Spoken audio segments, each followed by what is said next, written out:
Hi guys! Na-miss niyo ba ako? Sorry guys, na-busy lang ako.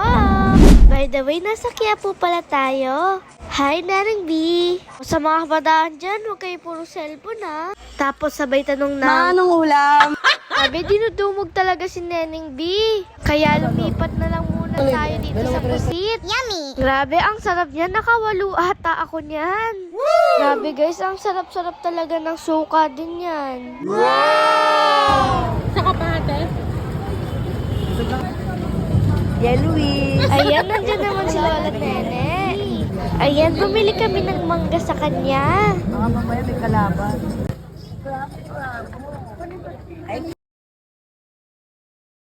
Nay, saan ka sumikat? Nay? Dahil sa gramo-gramo.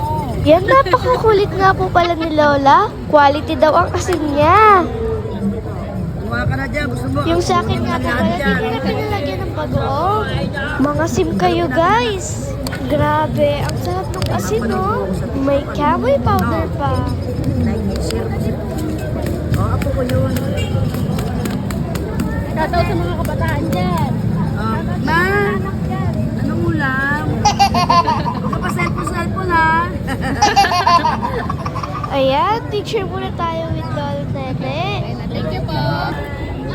Ayan, penoy naman tayo na may sabaw.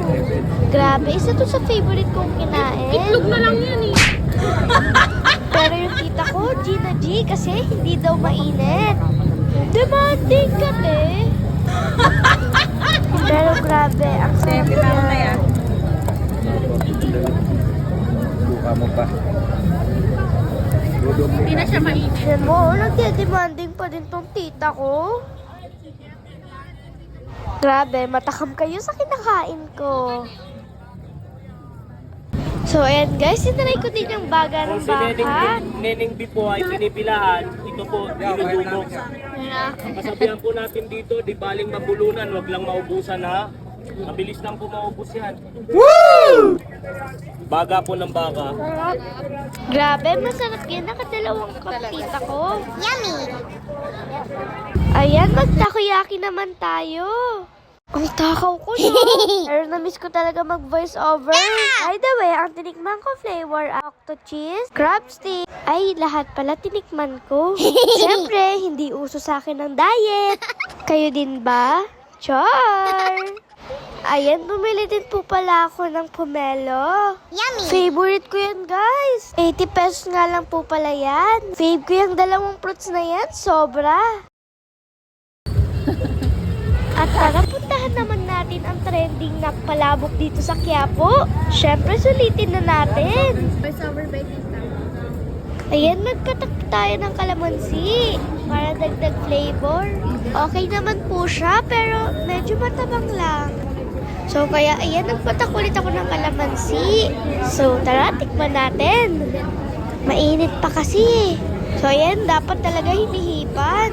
Ayan, okay lang. Sa akin lang po. Medyo wala pong lasa eh. Pero okay na din. 80 lang din po kasi siya. So, pomelo naman ang kakainin ko at ang mangga. So, ayan, tara na sa Quiapo Church. Ayan po talaga ang pinunta namin para magpasalamat sa mga blessings. Ayan, dumaan nga po pala ulit kami, pero di na talaga kami nakabili kasi ang daming tao. Ayan, uwi na kami ng Malabon. Kaso nagutom kami sa biyahe. Kaya kain ulit. Walang kamatayang food trip talaga kapag kasama ko si Tita Bani. May pa-dessert pa, oh. Thank you, Tita Bani. Nabudol na naman kita. Char! So, hanggang dito na lang muna. Bye-bye! Namiss ko yung bye-bye.